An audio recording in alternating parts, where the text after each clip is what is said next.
Greetings, wrestling fans, and welcome to Fannin's Flashbacks, the podcast that nobody asked for, but I'm going to give it to you anyway.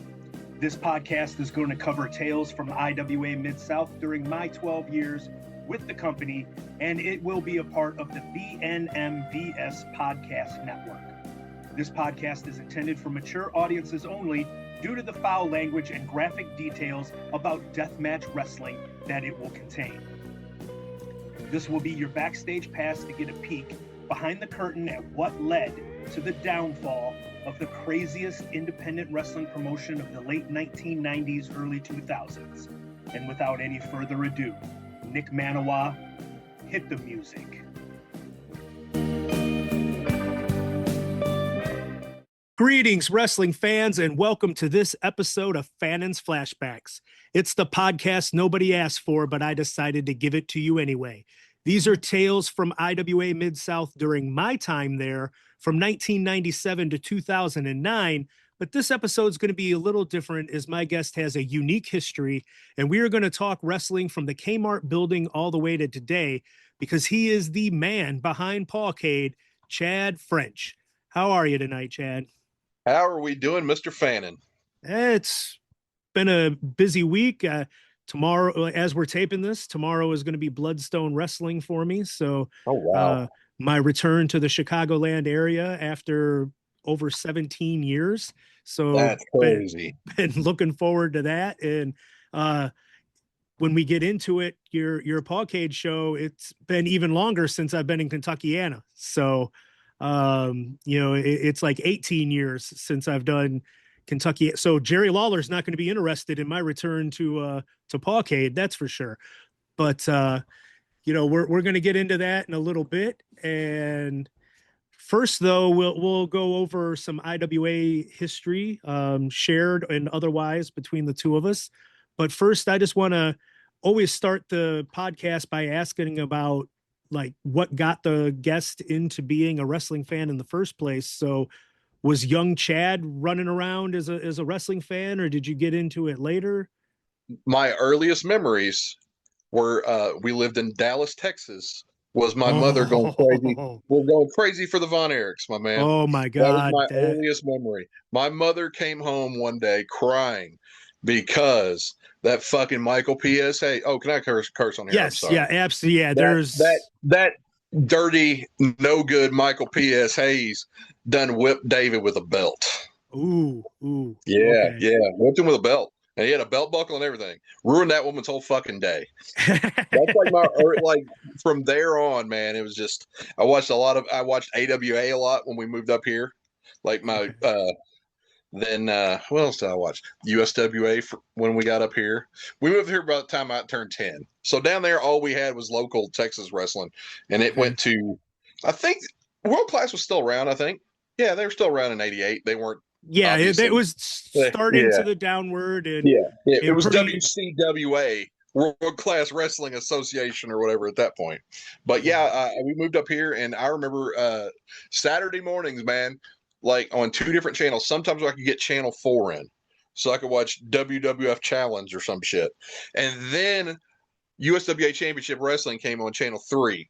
And then after that, Superstars came on. So it was just a busy weekend. And then I would stay up late on Saturday nights to watch WCW Worldwide. Okay. They were coming at like 2 a.m. So I was loyal to watching some dumb shit early on. Okay, well, I want to talk about World Class because I grew up just absolutely loving World Class. So you said David was still alive, so that puts us pre-1984. Yes. Do you remember like which was it, like 82, 80? Because it had to be like 83. I would say it would be 83. I remember for some reason I remember Kamala was in there, and for some reason Andre had come down. Either that or they were just recycling the same fucking footage of fucking Kamala body slamming Andre. But I really remember that as a kid because when Hogan ended up doing it later on, I was like, I've seen this guy get body slammed before, and even as a little kid, I was like, Terry, you son of a bitch. I read your book. And you lied through the whole fucking thing.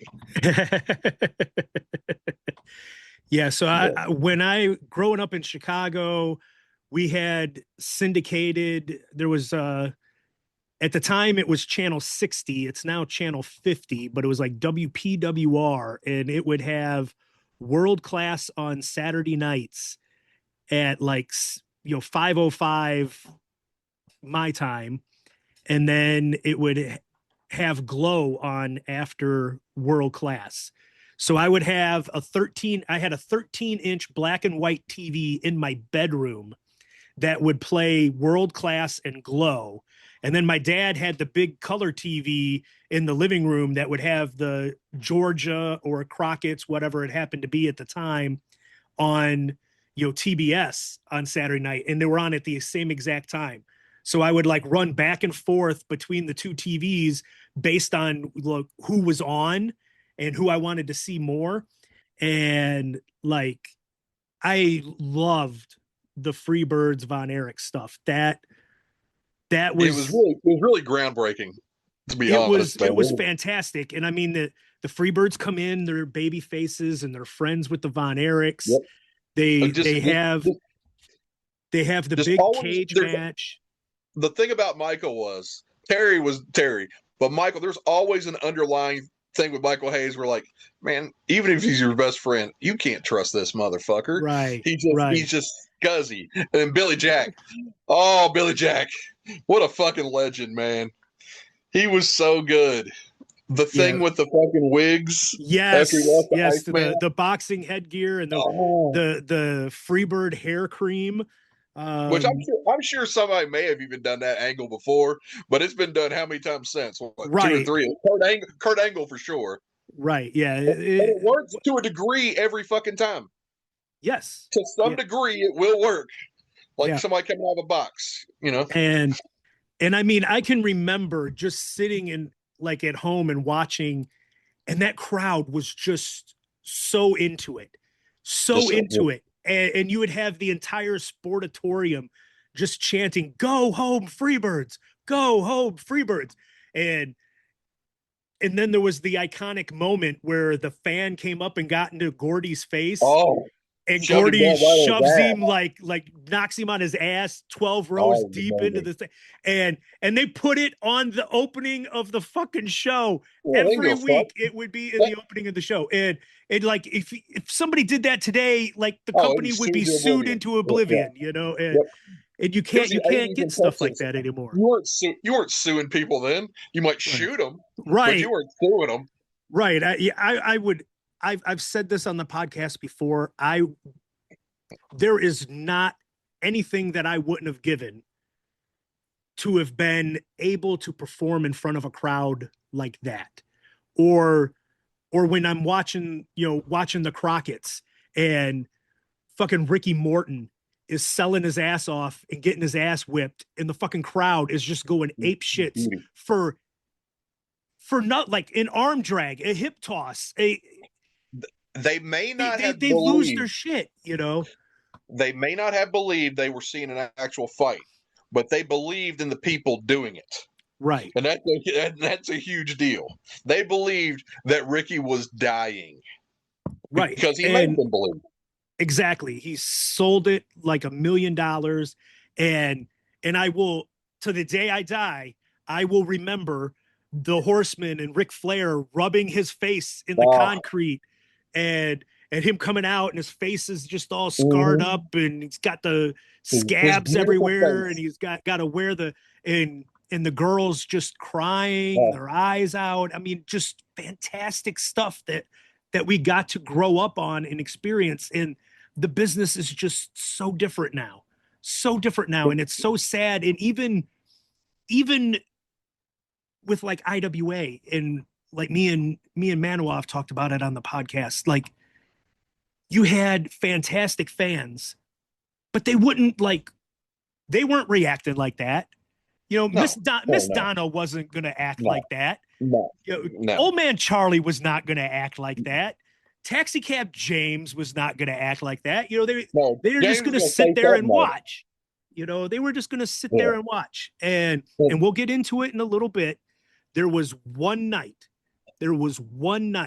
and we talked off air, you were not there for this because it happened in Charlestown, but we'll get into it in a little bit when we start talking about Home Depot Mike. But there was like one night. There was one night where the stars aligned and the shit that I was doing like paid off dividend, and that was like the closest. That was the closest. And then for me, with my experience, and then there was the first Morris show that we did. Todd Morton got that kind of heat, picking on the Morris football team, and I had fed him all this information about the main rivals, Joliet Catholic, and he went out there and delivered it perfectly. And 700 people were ready to come over the barricade and skin him alive in that match. And we thought that we were going to have some trouble. And that was the closest that I got to that, like, Sportatorium go home Freebirds moment, that I craved for my whole life. I was like, gotta have it. And those were like the two moments that came the closest. Do you still want that? Do you still want that? I still want it. At this day and age, would you want an entire group of people to chase your ass out the front door? Just one time, just so I could say that it happened. Just one time. Somebody try to stab you or something. I mean, I'm 50. Well, I'm going to be 50.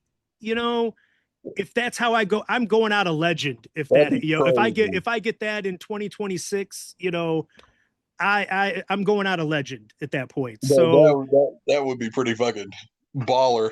That'd be the way I want to go out. Actually, I want to go out and sleep because I'm a big old pussy. Well, that's one of my best friends, Ray. He always had a joke that he would tell, and he would say, I want to die in my sleep like my grandfather, not like the other 6 people in the car that he was driving. And they would always crack me up when it, but yeah, I mean that would be a perfect way to go.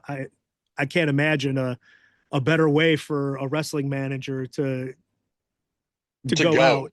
It's like, have that much heat. That would be fantastic. But yeah, I envy you that you got to actually grow up in the area watching it. And like, giant belt buckles and feathered hair as far as the eye could see. Yeah. Like, did you ever get to go to the Sportatorium? My mom is iffy on it because I don't remember the entire time we were down there. She says that I went when I was little, but I don't remember. I don't remember it well enough. And that seems like something I would, but I'm not going to call my mother a liar. She's a saint. Dorothy Mantooth? Dorothy Mantooth is a saint. Yes. I'm going to buy her a delicious steak dinner and then never call her again. Fantastic. Maybe 5 people listening might get that, but it entertained us. That's all that matters. If you know. That's all that matters. Exactly. So you grew up on all of that, and then you were talking about Super. I'm sorry to interrupt. You were talking about Super Station a while ago. We didn't have cable. We were out in the fuck. We lived out in bumfuck. So the only time we ever got to watch the Superstation was I would drive down. We would go down to my cousin's about once every couple of months, and I'd stay for 3 or 4 days. And every time I'd manage to catch 605, and it was a fucking different world because I didn't have it. Yeah. If you're fucking watching Ultimate Warrior squashes, and then you're fucking watching Tully Blanchard, it's night and day. Night and day. It's like the same fucking sport. I got to watch World Class. I got to watch Crockett's. I got to watch Georgia. I got to watch Bill Watts's UWF. So cartoon wrestling, WWF, like, fell flat with me. That was a last ditch. Nothing else is on. I'll go ahead and watch it, but it was at the very bottom of my list of everything else that I would watch. Any type of wrestling that I saw, to be honest. I can tell you right now, the very first wrestling cassette I ever owned, I went to visit my aunt and uncle in Kentucky. We went to some kind of fucking, like, I don't even know what they call it. Like, it's like an outlet store. Like, they had toys and all kinds of shit. Well, they had a toy that was the Legion of Doom, but it also had a VHS tape of AWA wrestling. The Remco figures? And with the weird bodies and the whole shit. But the first thing that they put on that they want to hook new fans, man. They've got action figures, they got the kids, man. They're gonna and this is part of the reason why this company died. They're gonna draw these kids in immediately. The very first match was Vern Gagne's retirement match where he won the world title off his 52-year-old opponent. Yeah, man. Baller move. Way to bring in the young fans. It was the most boring shit I'd ever seen. I watched it 100 times. I watched that tape 100 times because Larry Zbyszko fucking whooped Bockwinkel's ass with some fucking nunchucks. It went through several different ways. Just like stuff that was supposed to draw you in. But they had to lead with fucking Vern's old ass winning the title in the most boring fashion imaginable. Oh, what a company. Hey, growing up, I loved the AWA, being in Chicago. Loved it. Yeah. I mean, up until about 1986, that was probably like my second favorite promote. Like I would look forward every Sunday morning. You know, I could turn on, and it came on the religious channel up here. And so like you could watch AWA before church service would come on Sunday mornings, and then they would like replay it right after the church service. So like some days I would end up watching it twice just so I could. You're a historian. Do you think that Hogan leaving was the ultimate catalyst, or do you think Vern's ideas were going to go bad no matter what? I mean, they went on a few more years without Hulk, but they brought in the Road Warriors, and when they left, right. I mean, if I had a time machine, I'd go back and I'd take out Vince because he just destroyed wrestling as I knew it and loved. I don't think Vern would have survived ultimately with what was going on. But I mean, it wasn't just that he lost Hogan. He lost Hogan. He lost Heenan. He lost Dr. Okerlund. He lost Ventura. I mean, he lost everybody, you know, but he was able to then bring in the Midnight Rockers. He was able to bring in the Road Warriors. He had, you know, Jimmy Garvin, the Freebirds. Greg goddamn Gagne, the legend himself, who, by the way, I'm pretty sure he invented IWA Mid-South. If you listen to a Greg Gagne interview, he invented everything ever. I haven't listened to too many Greg Gagne interviews, but I will say this. Bull Payne, when I had Bull on this podcast, Bull put over Greg Gagne and talked about Greg Gagne was a lot better in the ring than people gave him credit for. And, you know, in a lot of ways, I feel bad for like the second generation guys, especially back then. You know, like Greg had talent. Greg wasn't untalented. Greg's body betrayed Greg in an era where you couldn't have that body. Now, if Greg was around now, they might have a completely different attitude on him. But in 1982, 83, man, motherfuckers had veins in their arms bigger than Greg Gagne. And that cost him. Not only that, but creating titles for the guy, essentially. Vern did his son no favors. Had he been had he been Greg Gagne, Vern's grandson, now we might be talking about some shit. Or just like don't have the Gagne last name. Yeah, you know? Yeah. Which WWE for a while there was like, no, fuck you. Your family's famous. We can't. Right. What do they make fucking the Hennig kid? Fucking Curtis Axel. Right. Curtis Axel. Just rolls off the fucking tongue, don't it? Right. Talk about WWE ruining shit. Man, I'm going to tell you what. I've watched WWE since I was fucking 4 years old. I've missed 3 pay-per-views, whatever they are, in a row, and I don't feel like I've missed anything. And I've watched it. I've watched through all of it, man. I watched through some dog shit, real dog shit. But I watched it because I'd always watched it. It was just like MASH was on. You know, it's gonna be on. It's just on. I wasn't always into it, but it was always on. They lost me a 40+ year. You know, I'm gonna just stick with them. Just see what they do. Let these motherfuckers run over people. Vince doing terrible shit. I was like, oh, maybe. They lost me, man. This fucking MAGA shit. Oh, are we allowed to mention that? Is that bad? We try not to get too Oh, political, but well, I'm I'm not with you gonna get on that. political. I'm not gonna I'm get with you political on with that. that. But yeah. Um, Yeah, but yeah, it's just they've lost me. They've lost me they lost a lifetime customer over some bullshit that for no reason. And and they've lost a lot more, and their numbers are starting to show it, which is kind of heartening to me. To me, like I said, they were always way down the ladder for me. And then like when Flair first went in like late 91 and 92, I was a Flair guy through and through. So, I followed him there and became interested. And that was like the 92 Royal Rumble where he wins the title is like the first time that was the first pay-per-view that I watched live. They were real weird with him in that run too. Like they didn't put him out there in suits. He always had to wear the robe no matter what he was doing. Right. It was just weird choices they made. They took a character that was ready-made for that company and kind of made him lesser than. And he did a beautiful job with what they gave him, but they didn't really do a whole lot with him. Well, he's been on the podcast, but my buddy from Lexington that actually got me in to being on IWA shows, Les Johns, he was a huge Flair fan. And like being in the Kentucky area, the WrestleMania 8 is in Indianapolis. The day tickets went on sale, he got like third row tickets, knowing there's no way they can blow this. It's going to be Hogan Flair. And somehow they like, nope, we're not going to do that at WrestleMania. The match that people waited for 10 years, and they found a way to screw it up. And then WCW ran it and drew big fucking numbers with it. They drew it right out of the fucking gate. Hogan didn't even get to make an appearance on TV. They put that dude straight on pay-per-view winning the title. And it was the right decision at the time. 1,000%. As much as I love Rick is the Hall of Famer on the wall, whatever.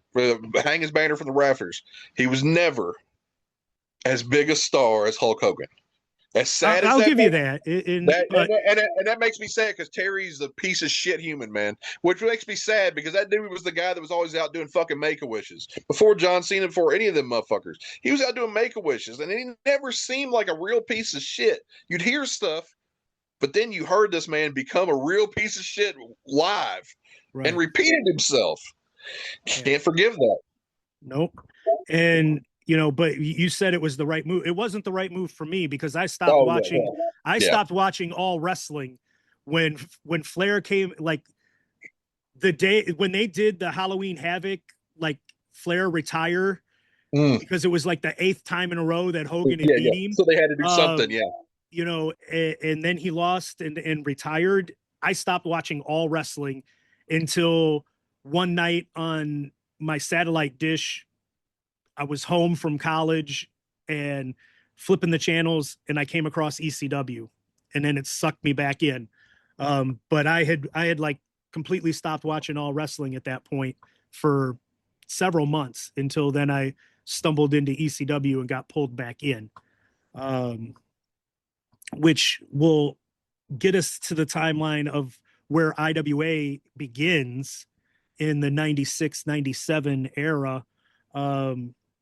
You had told me that there was some Kmart building shows that you had went to.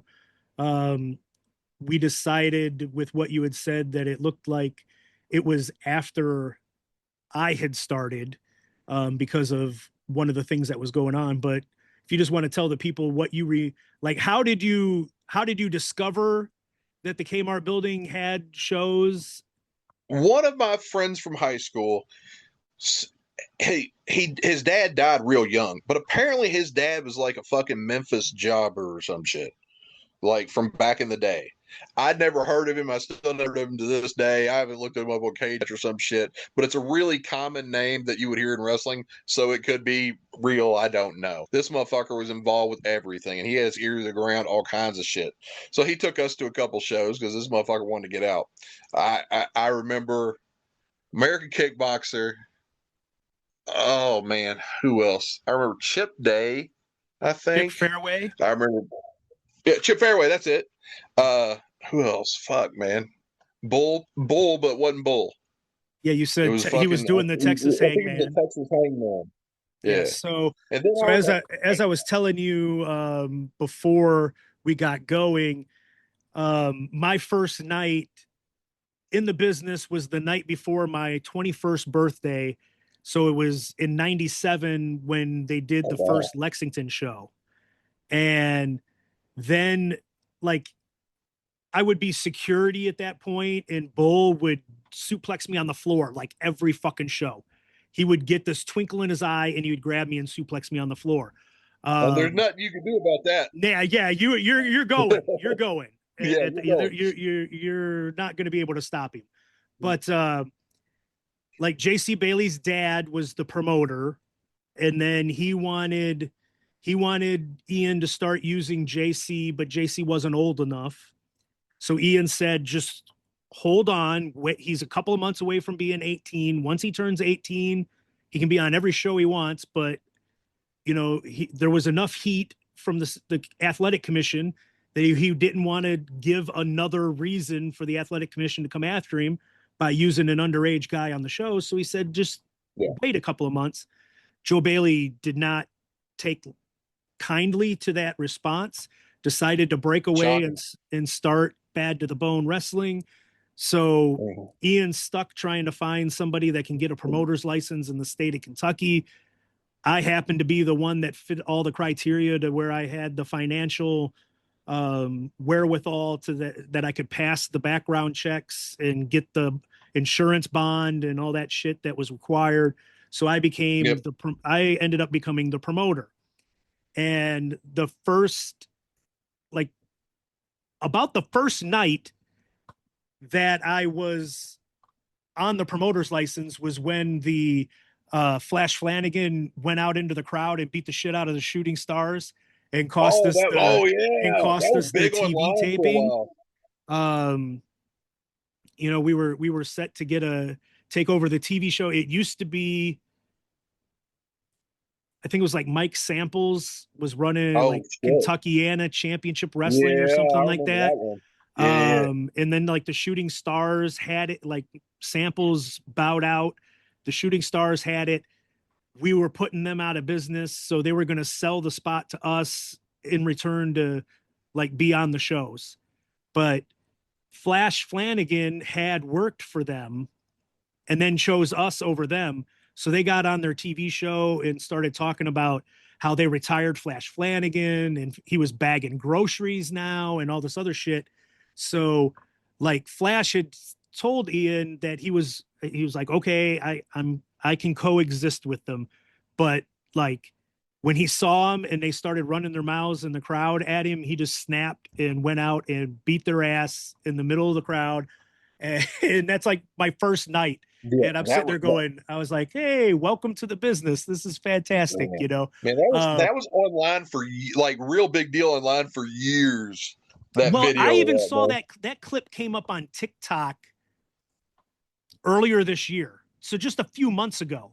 And like the person that posted it was like, yeah, this motherfucking IWA Mid-South, you know, just attacking fans for no fucking reason. Look at this footage. They just go out and just start beating the shit out of fans. That was how fucking pathetic they were.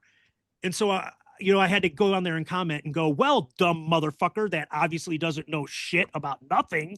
You know, those were two wrestlers that were supposed to be there and they were supposed to run their mouths. And Flash Flanagan got carried away. So he went out and he got two trained wrestlers, not fucking fans, out of the crowd. And then the guy was like, oh, well, I didn't know. Well, it didn't stop you from running your fucking mouth and making, assumptions about shit. It's like 5 million things that you can get pissed about IWA and Ian Rotten about, and you make shit up. You don't need to. And that's the shit that fires me up. It's like, at least do 1 ounce of fucking research and figure out what the thing is before you fucking comment on it, When the fucking legend, the legend of IWA becomes bigger than the fucking truth, you print the legend, Right. What it is. Right, exactly. And it's kind of always been that way. But you go back and look, I went back now a couple years ago, rewatched some of them early shows. It wasn't as bad as motherfuckers made it out to be. It was a terrible goddamn show, though. Just not the early shows were dog shit. They can say what they want. Those first three were hard. You got fucking Tower of Pain or where the fuck they were. Tower of Doom. Tower of Doom. That's what it was. Tower of Doom number 3 or some shit. Okay, I don't want to watch that again. Yeah, well, and he's not a good one. He's not a good one to watch. Yeah. I don't think they got good till you got there. So well, you made it good. I made it good. Dog shit. That's what we're gonna go with. That's what we're gonna go with. I made it good. But yeah. Fuck so it, they click on your face. Tell her whatever story you want.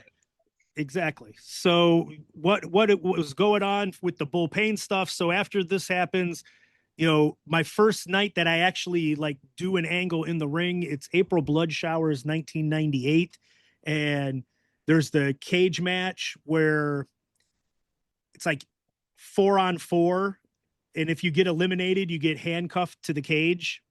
Jesus fucking Christ! And then whoever the last man standing is can unlock his partners, and then they can beat up the guy, the team that's all handcuffed to the cage and can't defend themselves. I love it. That's very world class type shit right there too, by the way. Right. So they do a thing where Ox Harley is on Ian's team and he ends up being the sole survivor, but he flips off Ian and then goes and unlocks all the heels. Oh yeah. Absolutely. Chef kiss, So the heel team led by Bull Pain just starts beating the dog shit out of Ian and everybody that's, handcuffed to the cage. So I get into the cage as the promoter and tell Bull Pain, you need to stop.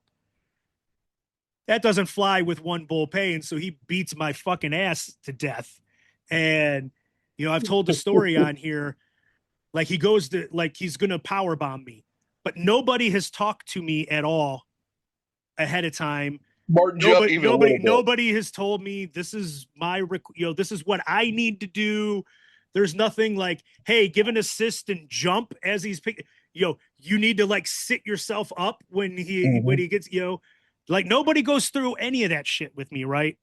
And so I just think it's like momentum is just gonna like he's gonna boom, and as soon as he flips me, I'm just gonna be in the right position and he's gonna drop me. Well, he like gets me to like shoulder and I'm out straight and I'm not sitting up, and he's like ready. He's like, motherfucker, how goddamn fat are you? Motherfucker, sit up. And like, he just drops me on my head. Yeah, and I thought I was dead. I could not feel anything. I was like, holy shit, my first night in the ring and I'm like paralyzed. I'm fucking dead. And I wanted this and now it's over. And then like nobody but Bull Pain is supposed to touch me because I'm going to suspend Bull Pain at the end of this. And everybody touches me.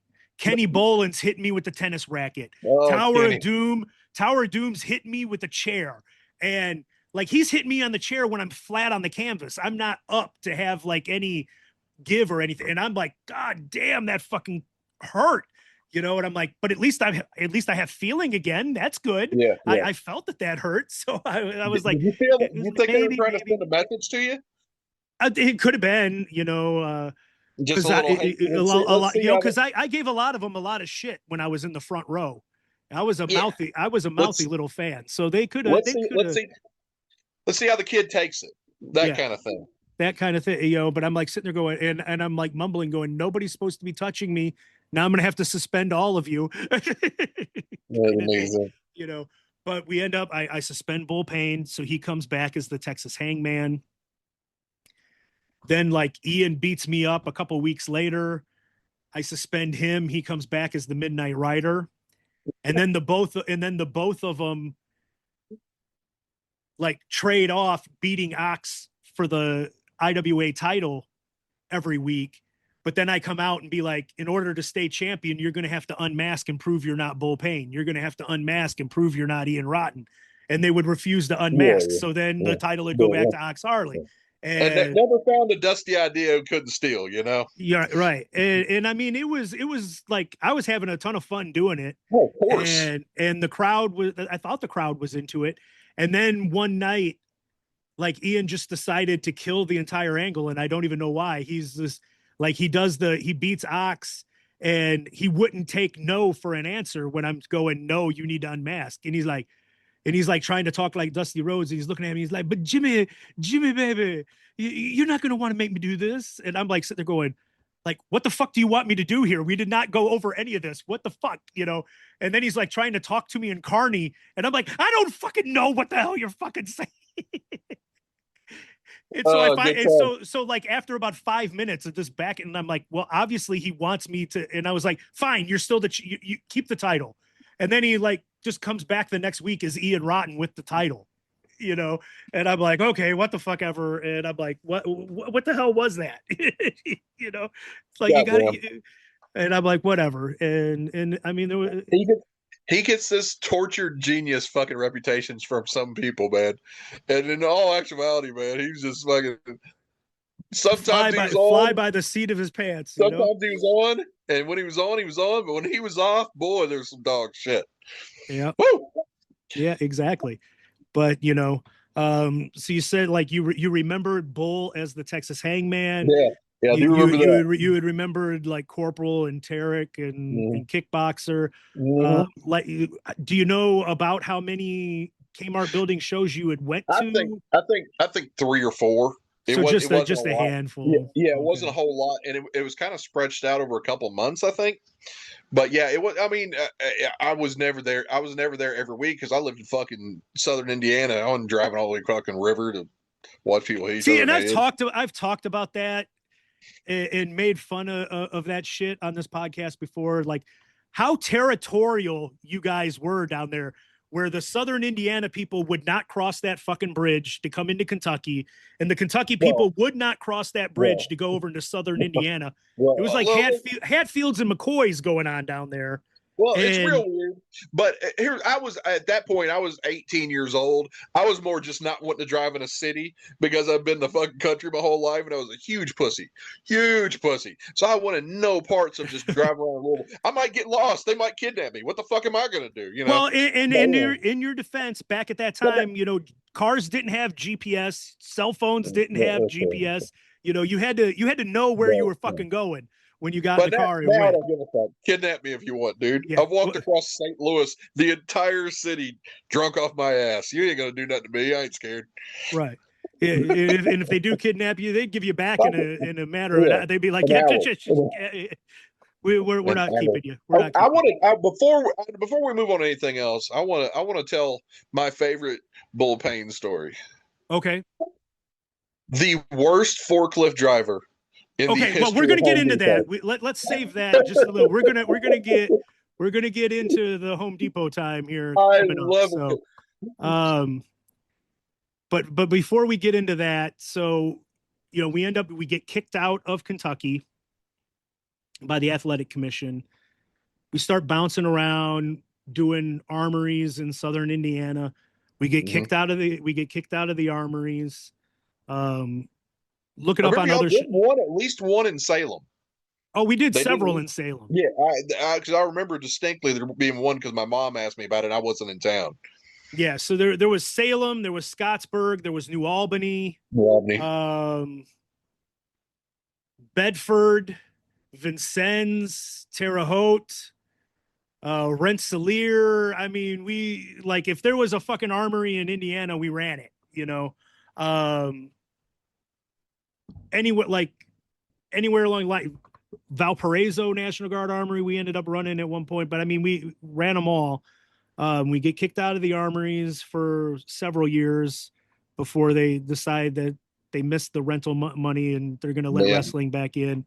But, you know, we found a building. We finally found our own building in Charlestown, the Big Blue Barn. The fans know it as that's when Smart Mark Video came along. That's when CM Punk, Chris Hero, Ace Steel, Colt Cabana, Chucky Smooth, all those guys became regulars and coming down. And I loved that building. There was so many great memories in there, but you know, I had talked about this at the beginning of the episode, so I'm going to tell the story now.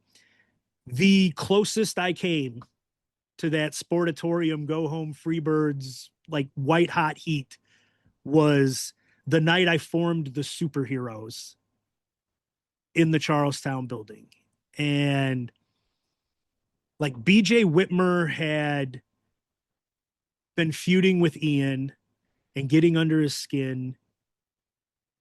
And like Ian snapped and it started like this all out brawl. And Patty gets into the ring and tries to stop him. Biggest baby face in IWA history. Biggest baby face in IWA. And Patty like comes from behind and like taps Ian from behind. And he just spins around and punches her right in the face and knocks her out. Crowd goes deathly silent. Like, holy shit, can't believe this just happened. Well, the story goes that like Ian's not well. You know, he's had a break and he's lost the screw, and me and Patty, like, you're not coming to the shows. So he stops coming to the shows. And not there. So then I'm running things. And we do like, without Ian on the shows, the crowds plummet. And so there's like nobody in the crowd. And so I start cutting these promos. Like, I'm going to close this place. I'm tired of losing money. I'm closing. Well, someone stooges me off, and like one of the fans goes and gets Patty at the ticket table and like tells Patty what I'm saying. So then Patty comes in, and I mean, like, it wasn't even planned. It was just the fan stooges me off and goes and gets Patty. And so then Patty comes in, she's like, what the fuck are you talking about? You don't have the authority to do it, blah, blah, blah. So then like me and Patty are going at it, right? So like Ian finds out about this and he's like, well, I've got to turn you heel and I'm going to put you with BJ. So we come up with, I forget the name of the show. It's like No Blood, No Guts, No Glory 2001 or something like that. Reckless Youth versus BJ Whitmer. And at the end of the match, I like turn on Reckless Youth, throw powder in his eyes, push him off the top rope. BJ gets the win. We duct tape Reckless Youth to the ropes. Patty comes and gets into the ring. And we want that smoke. And we like hold Patty and we start duct tape. We duct tape Patty to the ropes.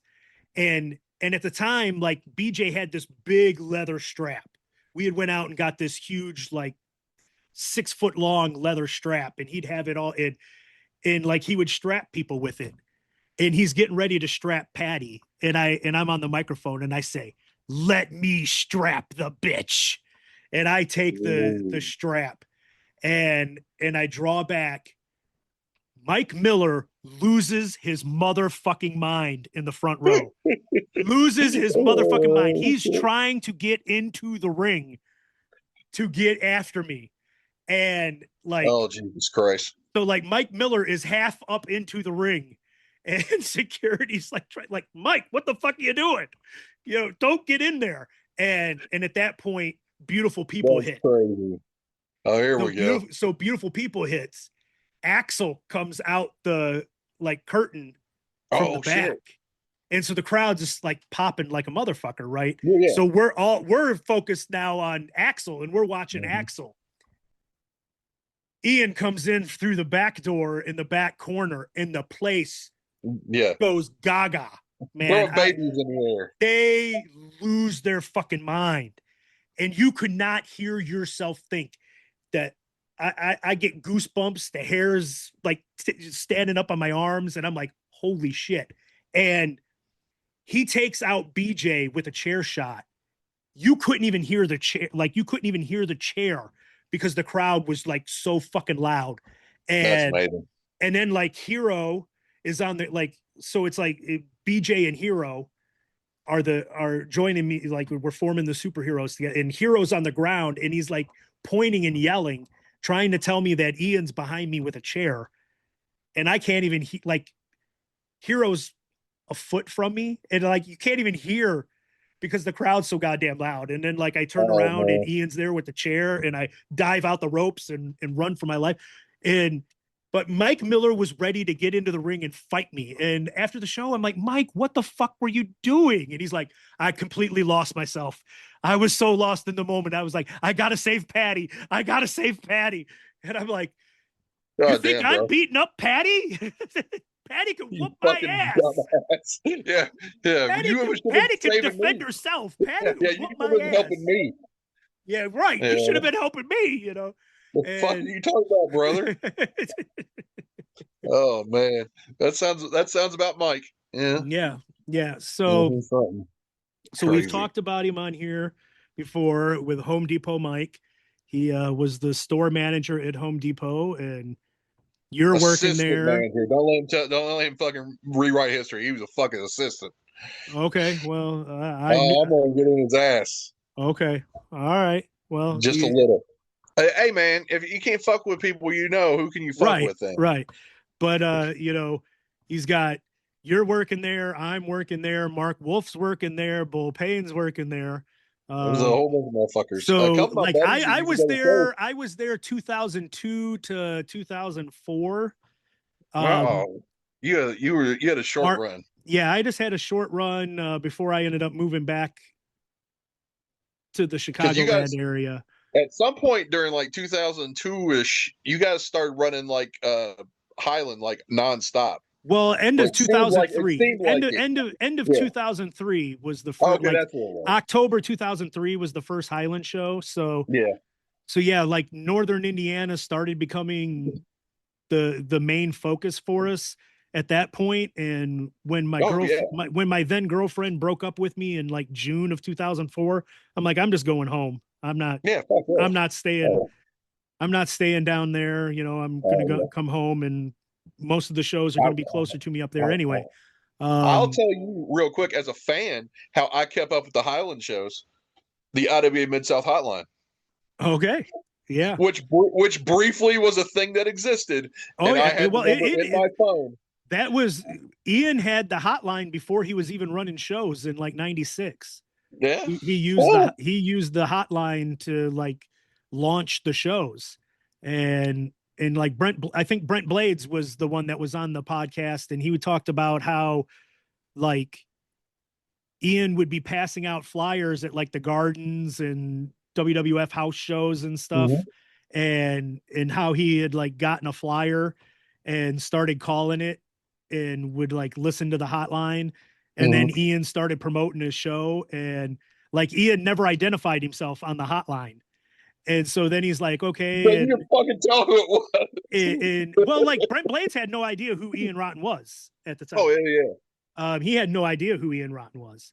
And then he was like, Ian to be on the hotline. And then he started promoting a show. And he's like, and the main event is going to be Man Pondo versus yours truly. And he's like, after about 3 weeks of hearing this for the buildup, I had to leave a message. And Brent's like, I left this message going, hey, man, no disrespect whatsoever, but every time I call this hotline, you say it's Man Pondo versus yours truly. Who the fuck is yours truly? I don't know who you are. Say your name so I know who you are. And then I can like try to look you up on the internet so I know like who I'm coming to see. And he's like, and then the very next update on the hotline, it was like, yours truly, Ian Rotten. And then he was like, holy fuck, Ian Rotten? That's who that is. Constructive criticism works every time. Right. You know? Look at that. And I was like, you're lucky you didn't like hunt you down and beat your ass for that. Because I'll tell you the most of the time that I used it in stall number 2 at Home Depot when I was taking a trip.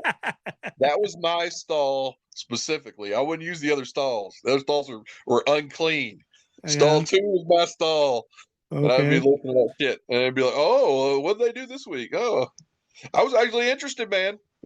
Nice. Well, and then life, you know, how that goes. Yeah, right. So you had a Bull Payne forklift story about Home Depot. So I'll let you go ahead. I'll let you go ahead and tell that one.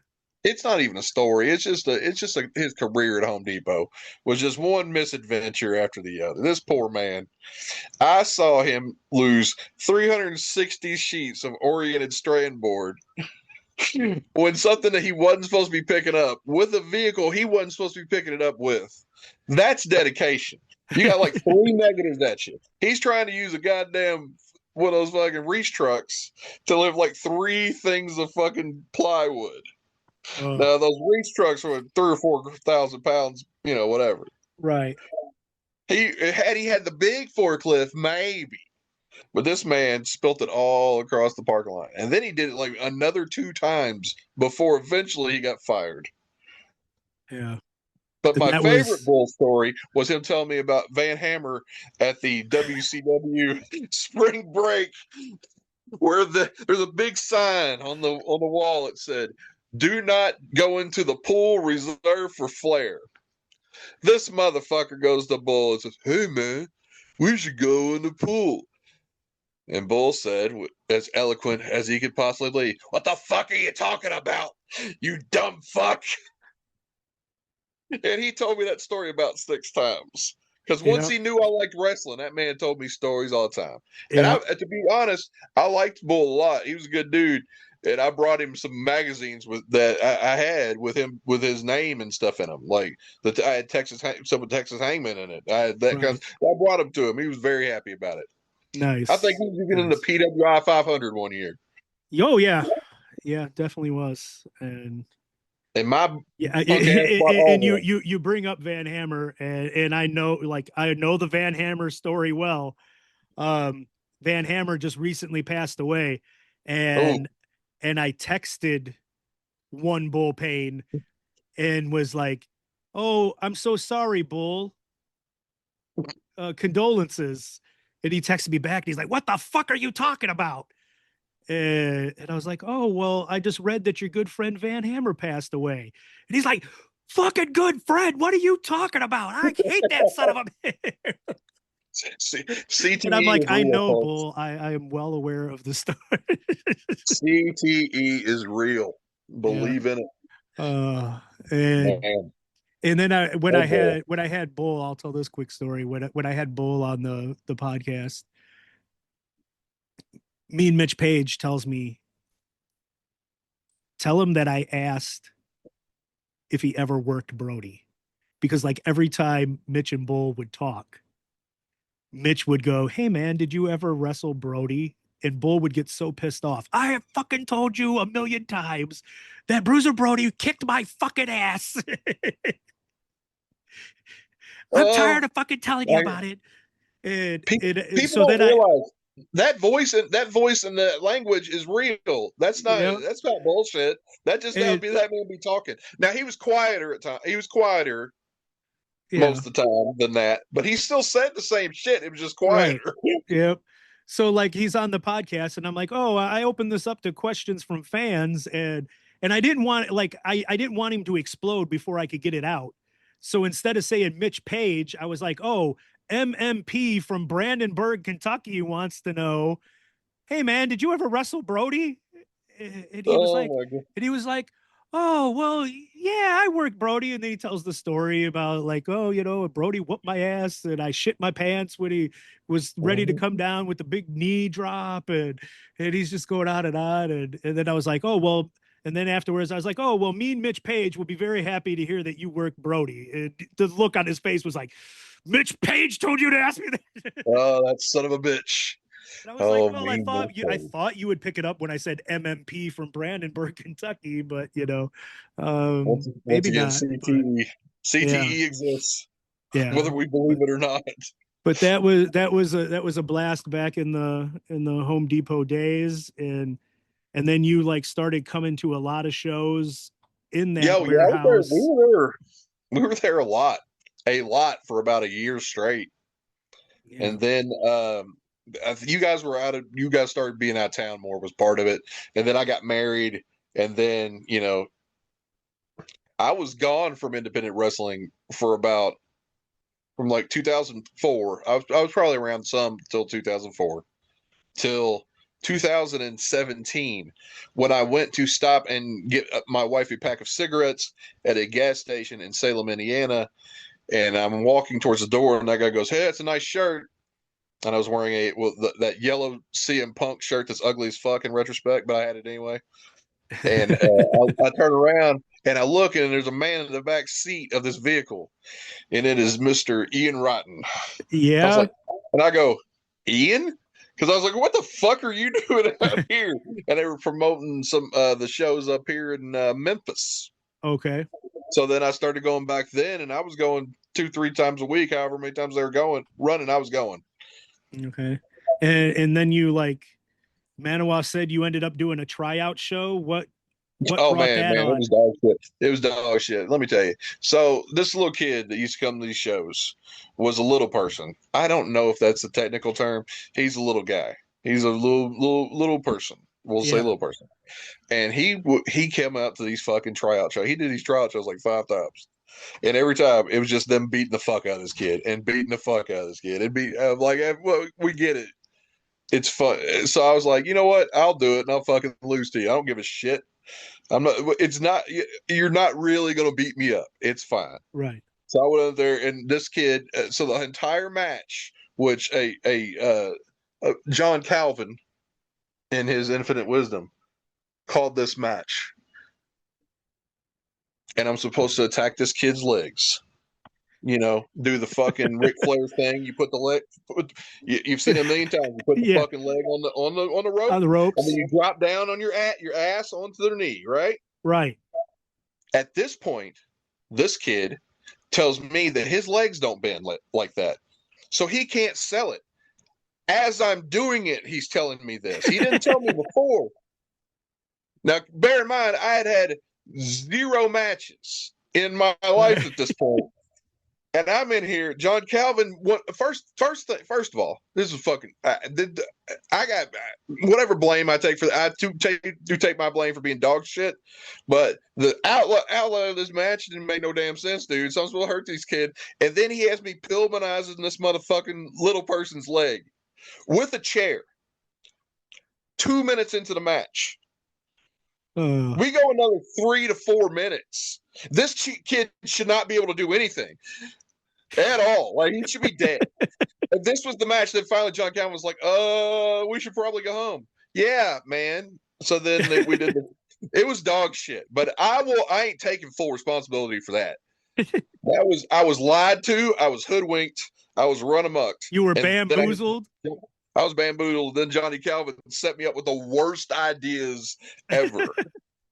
But yeah, it was dog shit. It's real terrible. I don't feel. So what you're saying is that, come Pawcade, you can join the IWA tryout show rejects. I mean, I could. You could join up and turn it into a 6-man tag instead. I'll tell you this, man.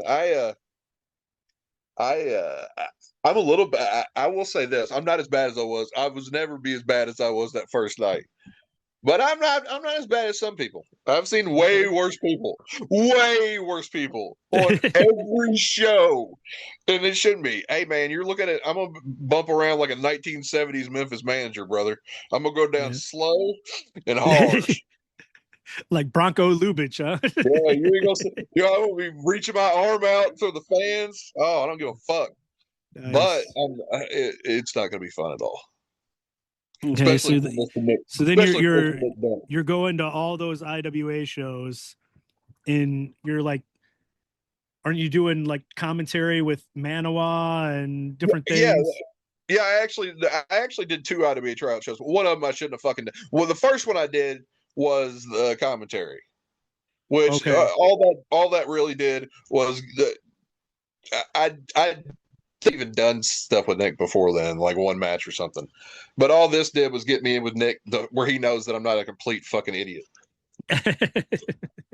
Like, I get now, and I'll admit, and Nick was a saint about this, I tried to get too fucking funny at times in the beginning. I will admit that. I really did. I was more just trying to make him laugh. And I did a lot. But but the more I did it, the more I realized that no, that ain't the way you do it. And I learned a lot from Nick. Nice. And I learn from Nick every time I fucking get on the mic with him, and I've been on the mic with that man more than a lot of people on this planet, like 4 or 5 different companies, like legitimately running through them all. We've done them. We've done it everywhere, and Nice. he's one of the best. He's one of the best to do it. Oh, I fully agree. And I mean, the kid grew up around wrestling. So I mean, it's in his blood. It's been his whole life.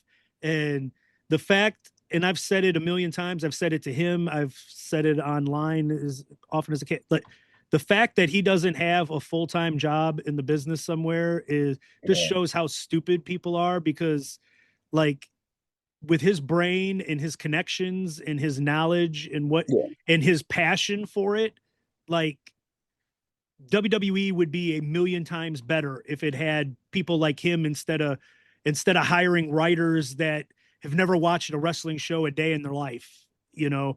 And AEW would be a hell of a lot better if they had somebody with his attention to detail that could sit there and tell him, you know, well, you need to focus on this, you need to go back to this, hey, This is why we shouldn't do this at all. Right.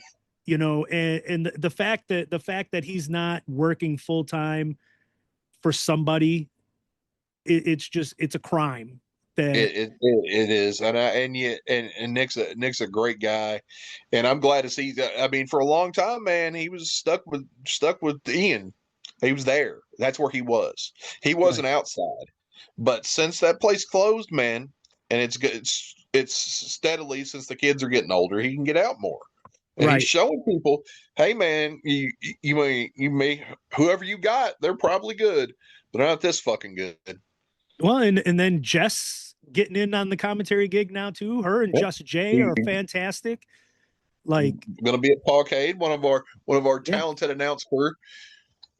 Yeah, we'll start getting into some of the Pawcade talk here in a second, but yeah, like I was so happy to see Jess start like coming out of her shell and doing that stuff, because it's something that she's wanted for so long, and held herself back from doing it, and to see her blossom and grow and like come into her own and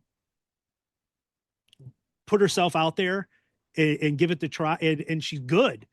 And you can tell people that are new at doing stuff whether or not they loved it growing up and paid attention to it, or they didn't. And it's pretty obvious she did, because if you've been watching this stuff 25 years, you pick up on the rhythms, you see things that we're going to be there that some people don't pay attention to. They don't know that they're going to do that dive before every fucking commercial break. They don't know that. They don't, but that's just what it is. You just watch this product long enough and it becomes part of you, sort of. Even if you're not really around it, you like, if you're in the crowd, if you're watching on TV, if you feel wrestling, you feel it. And it doesn't matter where you're at. I mean, but once you stop fucking with it, you stop hard. Right. Yeah. And, it's the biggest love-hate relationship I've had in my life, and it just, depending on what day you catch me on, or decide which side of the line that I'm on with it. But here lately, it's been all love. So happy with that. But before we start talking about Pawcade coming up, let's talk about Pawcade's past for a few minutes. Oh wow. So you had fallen out of wrestling for a good, probably a decade. Over a decade, and then you just happened to see Ian Rotten by happenstance. What a weird guardian angel that was. Like you don't expect the guardian angel or tiny devil. Which one was it on the shoulder? A little bit of both. A little of both. But I'll be honest with you, man. If I hadn't seen Ian, I'd have never saw that fucking flyer. I'd have never went to one show. I never would have taken my wife to a fucking deathmatch show, which got her addicted. She was into this shit as much as I was for a long time. Okay. And I started covering Ian. I started covering everybody locally. I was doing that website. I promoted hundreds of promotions for years. I did that shit. Right. Okay. And so what led you into then making the leap to decide that you wanted to start your own show? Before I said I wanted to run one show before I turned 40. Okay. One. That's it. That's all I'm gonna do. One. I promise, Jim. I promise. I'm only gonna do one show. This is one. This is Pawcade, the first one, the only one. So we do Pawcade, and it does incredibly well, even though it's in the middle of a fucking pandemic. We drew like 140 people, and we had to have them all 6 feet apart. If you didn't arrive together, we were strict on it. You motherfuckers had to wear your masks. We got 140 people in that environment to show up to help out animals, man. That's awesome. And Where was the first one at? And that was in Salem, Indiana. Okay. At the beautiful outdoor arena where they do fucking like rodeos and shit. Wow. Okay. Yeah. I didn't even know they did rodeos in Salem. We had the big arena. We had the nice one. You know, I wouldn't brag. The nice one. But we paid the full $150. So, not a bad deal. But I learned several things that day. Number one, you were doing a charity event. Paying a bunch of people just to show up and hang out with you is not the way to help the animals. I spent too much money on that show and you know what? Whether or not some of it worked out, some of it may not have, but I spent the money and I thought to myself, man, if people want to help, they can help. I'm not going to be reaching from that point on. If I wanted somebody on the show, I would reach out and I'd see, and people as a rule either would shoot me a really, really good price or would just say, hey, just bugging, feed me. And that's been the only, honestly, my family does not have a lot of money.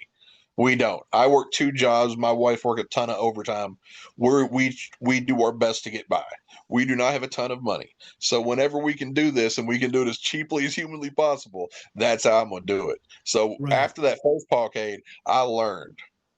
I didn't fucking learn a lot because there were still 1,000 people on that show, but I didn't pay all of them. So, and Pawcade 2 was also in Salem. Pawcade won we had 2 main events. The first one was an Amish street fight between Levi Everett, famed Amish man and handsome human. He doesn't get outside much, but for about 5 or 6 years, man, that little Amish kid was everywhere. He wrestled John Wayne Murdoch with Billy the P dressed as a cow.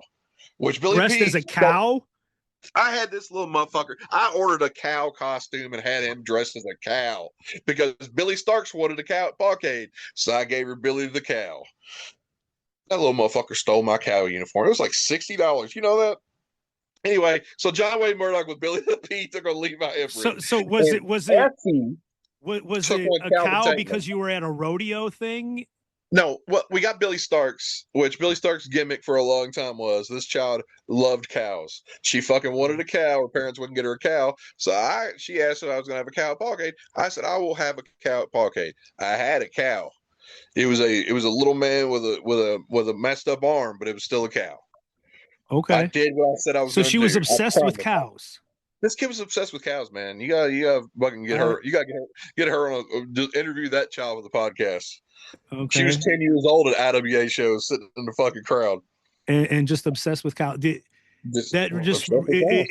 That's just put a story into my head where I remember B-Boy had come in for it was one of the quad shots where we're all over the state of Indiana and we're driving him around and he just freaked out because there was a cow in the field and he had never seen a cow in his life. And he wanted to get out of the car and moo at the cow and have the cow moo at him.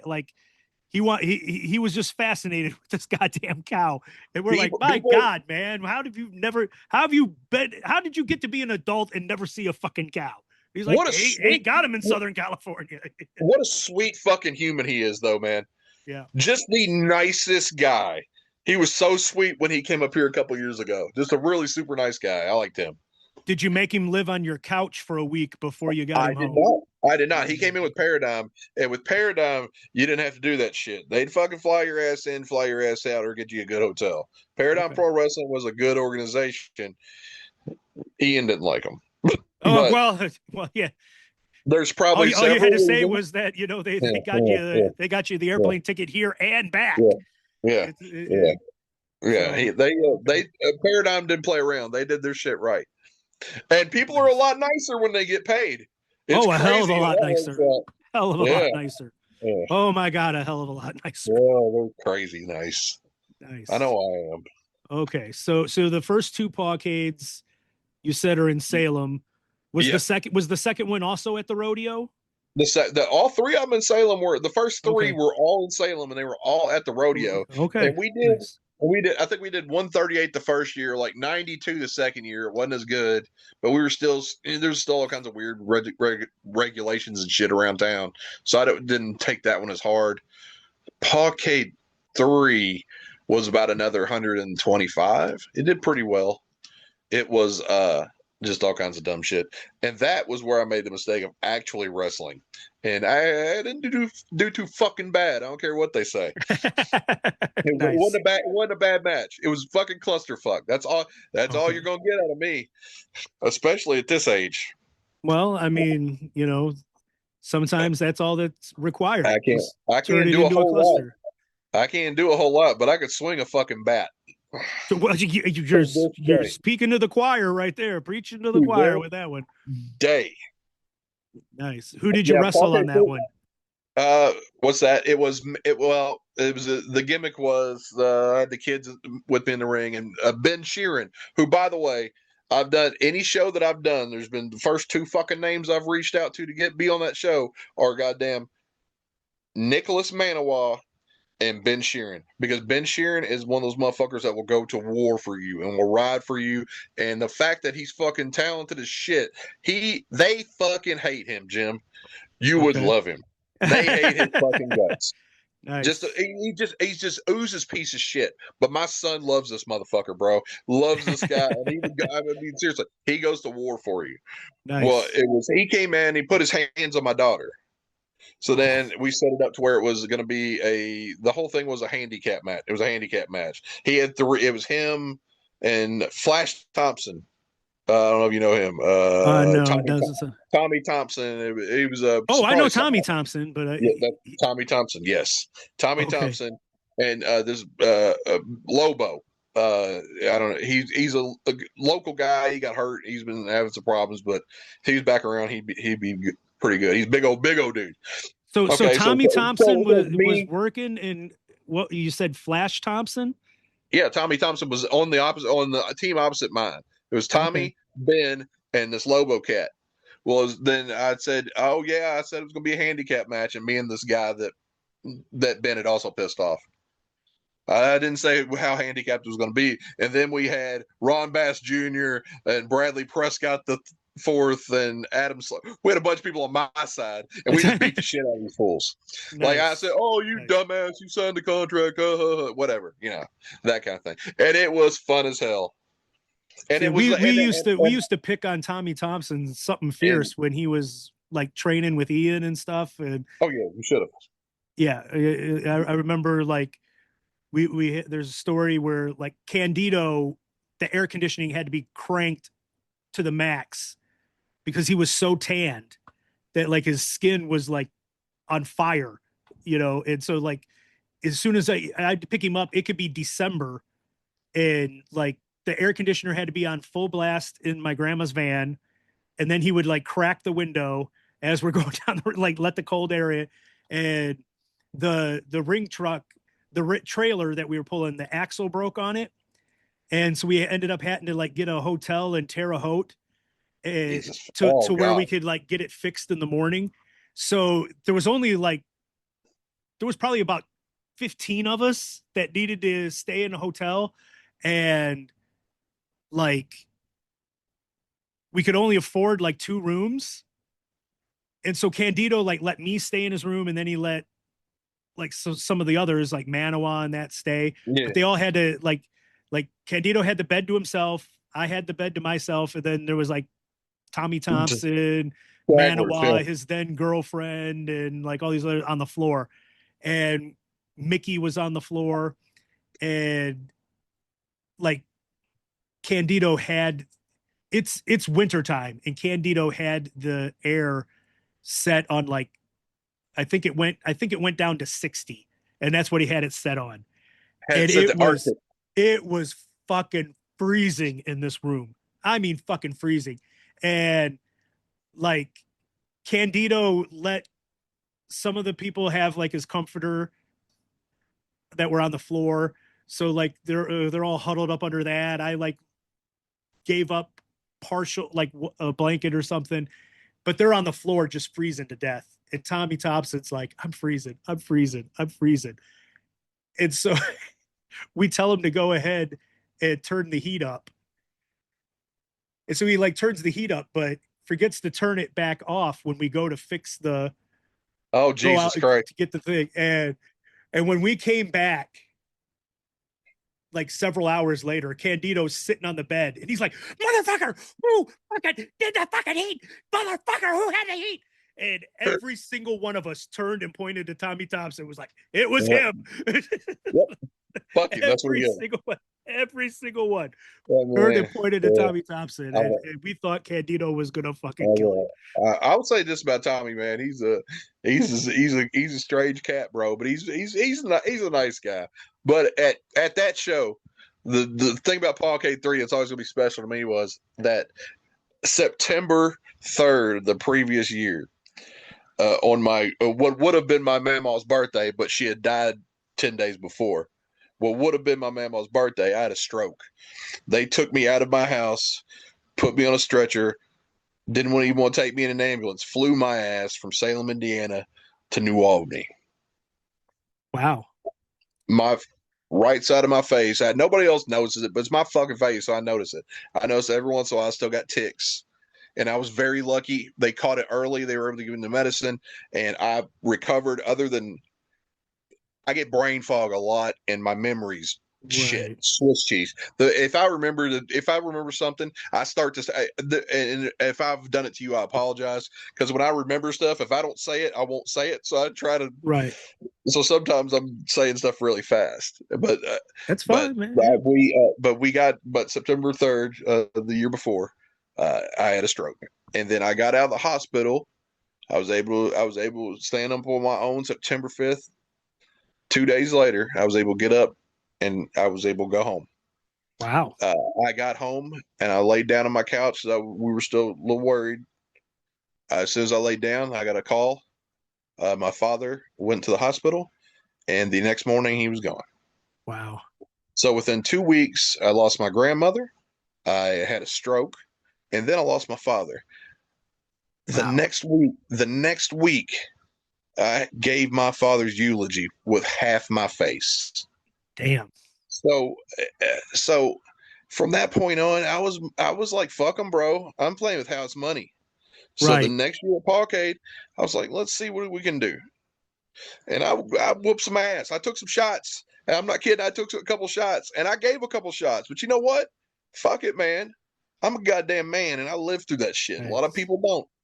A lot of people don't. And man, if you people laugh about strokes all the time. I had a stroke. And you know what? I fucking sometimes laugh at too. And then there's other days I'm like, man, it ain't all fun and games. Shit. It's some serious shit. It's scary. It is a scary thing. And the next one, I'm not gonna be so lucky. My wife, God bless her, she saw my face and the way it was looking. She instantly recognized it and called 911 and got the ambulance here. Wow. For a $5,000 helicopter ride.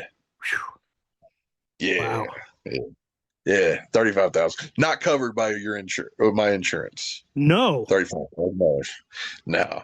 So I'm sure the insurance company was like, "Oh, that was an unnecessary flight." Well, it was too far or something. It's all bullshit. Yeah, I mean, health insurance. Health insurance in this country is a racket. I am a total fucking commie. Right. Oh, I'm sorry. I apologize. Hey, we are the only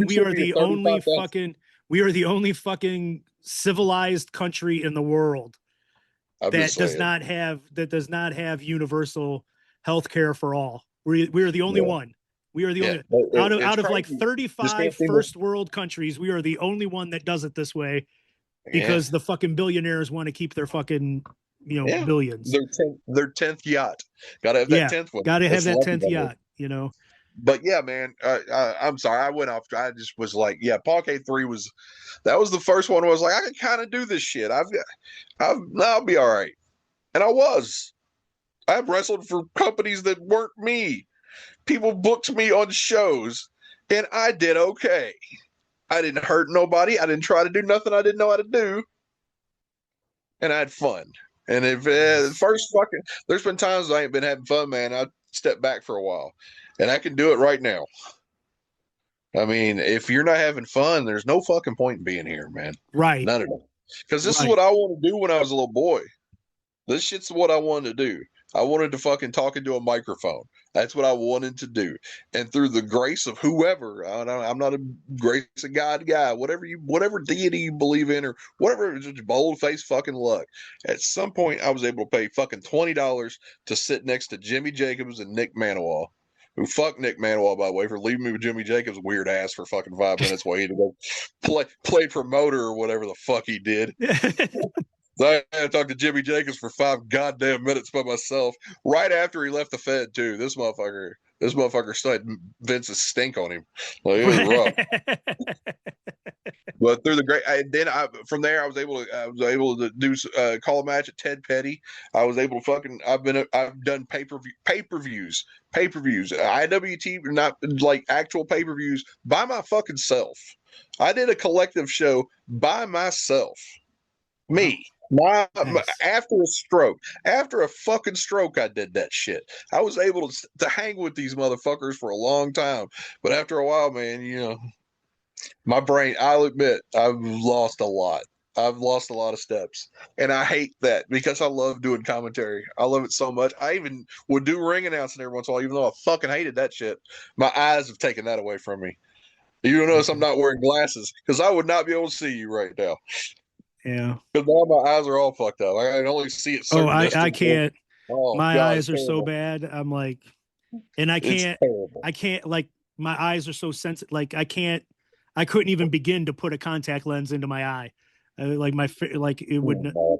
I can't.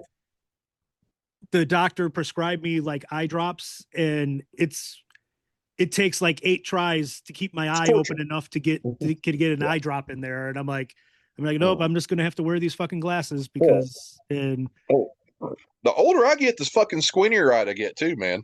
Like, this was not me a decade ago. I mean, I guess it could be the gummies.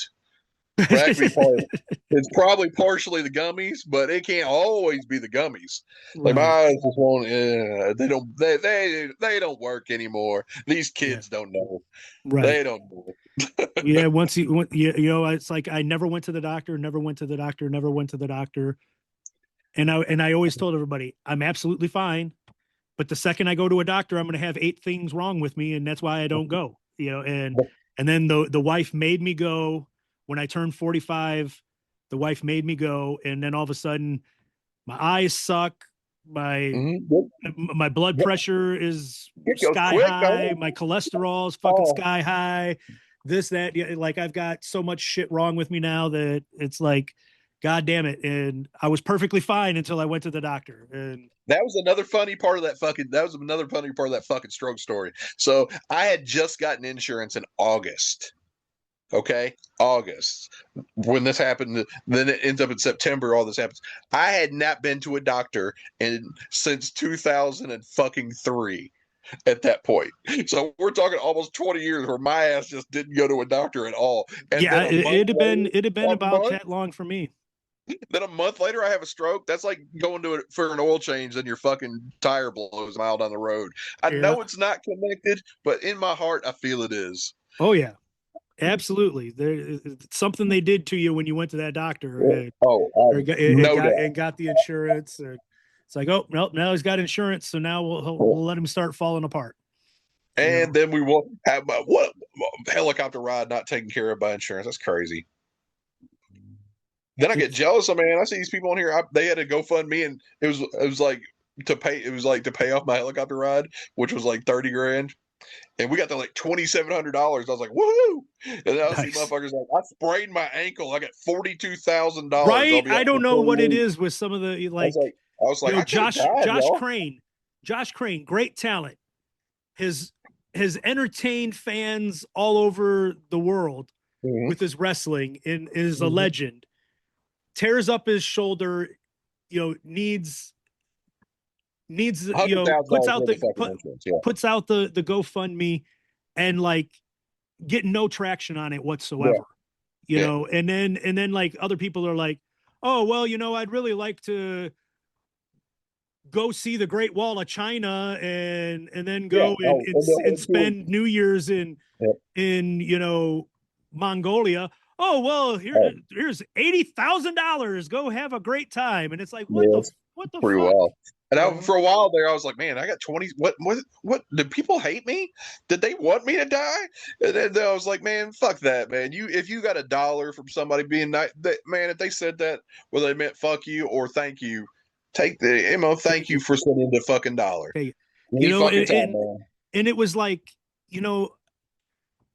what kills me is like I told Josh Crane and I've told like Manawa when they've had money troubles and stuff, and it was like, you got all these followers on Twitter. If they all just paid $1, if they all just paid like $1 or all sent you like $5, the shit would be paid for, and you'd have like money left over to like try to grow on and get a step ahead. And it's like, I don't know. I don't know if it's the sticker shock where the number seems so large that people are like, oh, my $5 ain't going to make a difference. Like, $5, if everybody did the $5, it would make a hell of a difference, Man, there's times where look at $5 with $5. That's what you got. Right. And being poor is no goddamn joke. It is not. It is not for the fucking weak. And unfortunately, I've been poor a lot of my life, and it is not for the weak. Yeah. Being poor, it hardens you sometimes, man, but it also should make you empathetic with others. It should make you want to. That's why, just simple stuff like you share a bunch of our stuff, and I share a bunch of your stuff, and everybody shares Nick's stuff. Like we have like a group of people where we try to fucking help out, man. I try to help out as many people as I can, right? But you notice the people that try to help you out too. Oh yeah, and you've been real good about that, Jim. I appreciate you helping us out with anything. Well, and I really do. I try. The wrestling area around here is better with you in it. Well, I appreciate that. It just is what it is. And so we can start talking like how long has it been since the last Pawcade? Let's see. Pawcade 5, which was a new beginning, held at the Jeffersonville Arena, was 2 years ago now. 2 years. We took a year off. We took a year off. And I needed to, man. It makes me nervous every year. Every year, I know we're going to be able to hand them a good hunk of money that they didn't have before. If we were able to hand them $100 more than they had before, I'm fucking happy. But we've been pretty blessed, and we've been able to hand them a good amount of money. And people, and they are the Humane Society, and everybody's been great. Everybody's been great, and we're hoping Misfits and Friends this year, they're talking about bringing some dogs up that maybe we'll get them adopted that day, and that would be amazing. And with us doing local shelters and stuff before, they didn't have the resources to send somebody out like that to hey, hang it for a few hours. But I was gonna ask if it's always been a different animal charity that's been, or if you've always been with the same one. So first 3 years it was either the Humane Society of Washington County, Indiana, or the Salem Animal Shelter, and it was back and forth, and they work with each other a lot. So some years we split it up, and then 1 year, I think 2 years, we collected dog food too and took that up there, and we just gave them cash, the whole thing. And then let's see, I'm trying to remember where we did year 4. Pawcade 4, which was sold out, which a lot of that has to do with the fact that a certain AEW wrestler happened to wrestle Manswarner, who was going to be on Pawcade, heard about the cause, and bought tickets to donate to kids in the crowd. Wow, cool. Yeah, bought 40 tickets. Wow, nice. Yeah. It's nice. It was a well-known guy. I don't want to put it bad, but it was very, very good, and it almost makes up for that weird fucking clothesline where he goes in between the ropes and does a slingshot. It almost makes up for that. But I'm not going to say who it was. Not going to say who it was, but okay. He's definitely not a jiu-jitsu expert now or anything like that. But it was very nice, and I will go bat for that motherfucker. I don't give a shit how shitty his matches get, because that's very nice. But that year, not long before the show, we lost. The Washington County Humane Society got part of it, but the other half went to the family of Sean Patrick O'Brien, who we lost not very long before, maybe a few months, and they were still trying to pay for his. And that was the referee, right? Yeah, he passed away with just an allergic reaction. I mean, just tragic story. Terrible thing. And we love Sean. Sean was an OG, man. He was crazy as shit. He would get on your fucking nerves, but then he'd get right back on your side real quick. But Sean was the guy, man. We love Sean, but he passed away not long before that, so we were able to give his mother and daughter a good hunk of money, which they wouldn't have had otherwise, and it was beautiful. And that was at Our Lady of Perpetual Hops in New Albany, where that's where Girl Fights is. Girl Fights just had their show, and that's a beautiful building. Paradigm was running there some, and then some other companies got in there, and then they kind of soured on wrestling for a bit. And I think now with the Girl Fight being back, they seem to be doing a good job, and they're bringing in drinkers, which is really all that fucking matters in that building. Right. Well, yeah, if they're it's going to sell beer, and that's it. Right. And God bless them for it, I guess. I don't drink anymore, but good for them. Yeah, I've never drank, so it's... buddy, I was I'm gonna do one of these shoot interviews. I was a raging alcoholic from 2000 until 2022. Well, see, when I was growing up, every male in my family on both sides was like a raging alcoholic. And so like my dad, after he had his accident that left him in the wheelchair, he would like go down to the river and get drunk all the time. And I'm like 6 years old, and I'm having to go down there with my mom and load him up into the car with his wheelchair and like carry him around and get him back into the house. My grandfather was an alcoholic. All of his all my grandfather's brothers were an alcoholic. I had an uncle that wasn't, it was an uncle by marriage, but it was still an uncle. He could not keep a job beyond the first paycheck, because as soon as he got his first paycheck, he'd be out on a bender, and he crashed into a tree and died.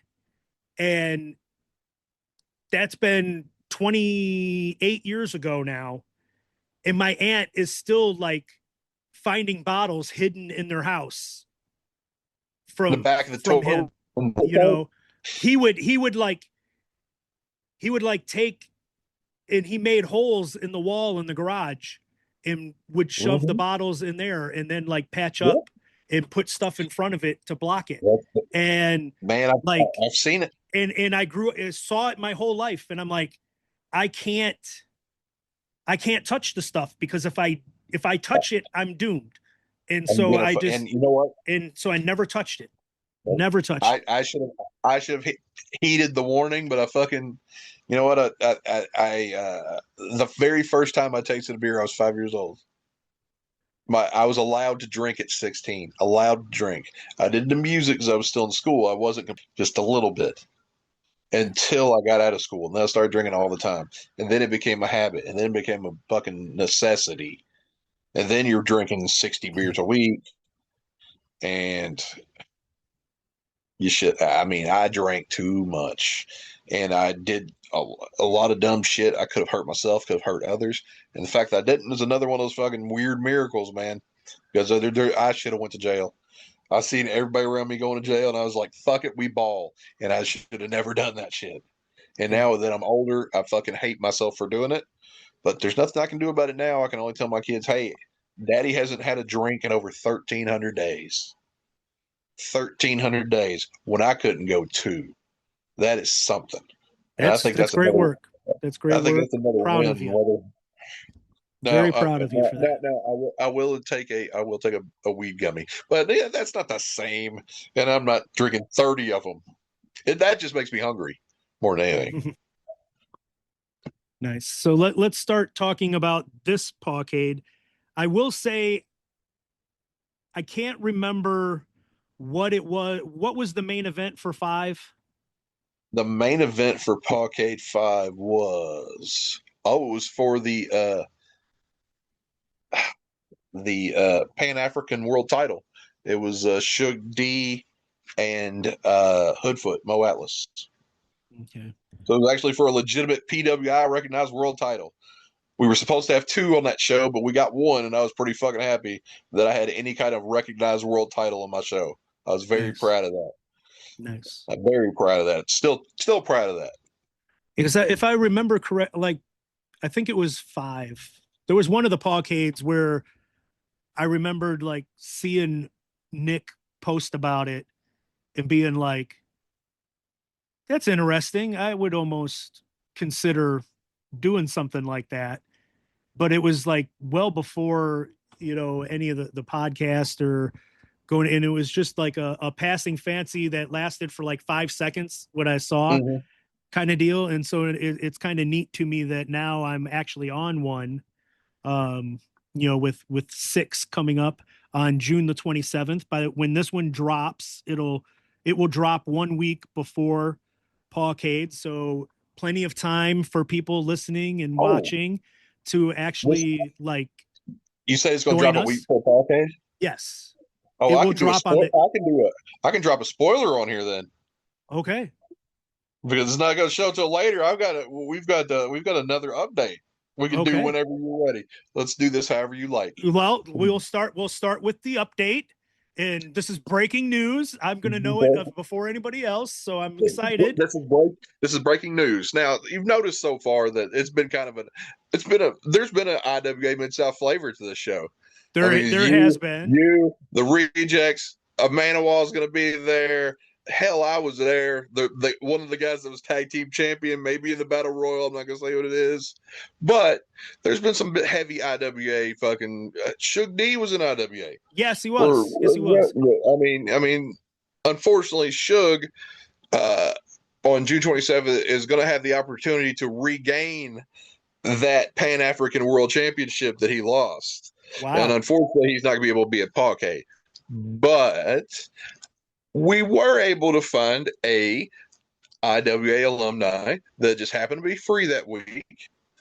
And his name is, what was this kid's name? Oh, it's the Hood Ninja, Isaiah. Wow. Will now be taking on Ron Bass Jr. for the MWT Championship chain. Nice. Yeah. So Hood Ninja High will now be wrestling for the title. He is going to be on episode. He is going to be on episode 39 of the podcast. So we'll be able to talk about how his match went by the time that he ends up on the he chose episode 39. So I was pretty happy we pulled that one out. I think we did pretty cool. I think people are going to be very excited with now they're going to be sad that Suge's not going to be there, but I think they'll be very excited with Isaiah being there. Yeah, that's a very suitable replacement. That's a very suitable. Yeah, I would think so. That's cool. I think we did okay. Yeah. So we're pretty good there. And so you got that matches going on, but let's go ahead and talk the match that, broke the internet. I was just floored because I was completely away from wrestling for over a decade. And like, I will say it right now. I had no idea who Steve ! Was, had no idea who Sean Ross Sapp was. And like I had little birdies that told me what the match was going to be. And they kept telling me how it was going to break and I'm like, that's going to break the internet? How is that going to break the internet? What is so special about that? I did not know. And then your post got over 100,000 views. Yeah, it was something ridiculous when you announced it. And I was like, I have never seen anything like that in my life. That that Yeah. just blew me away because my tweets, like the most the like the most views one of my tweets got is when I unfortunately announced Mark Wolf's passing when his brother had reached out to me, and that one got up. That one got up to like almost 10,000. And I was just floored. I was because usually I look at the views and it's like 100, maybe 500 if I say something snarky and piss somebody off. But then that one got close to, it was like close to 10. And but then to think that 10 times more than that, over 100,000 on the one that announcing this matchup. So what give me a scouting report here. What am I in store for with this matchup? What do I got to look forward to? How is it? Because it seems to me that somehow we figured out a way that my return to Kentuckiana for the first time in 18 years, I'm at least a tweener, if not a baby face. How in the hell is this happening? Well, let me give you a little insight into my booking philosophy. If it makes me fucking laugh in any goddamn way, I'm going for it. Steve. I love Steve, man. Steve is one of the funniest motherfuckers I've ever met in my life. And when I found out Steve actually trained at Ohio Valley Wrestling with Phil Brooks and all them other motherfuckers, I was like, bingo.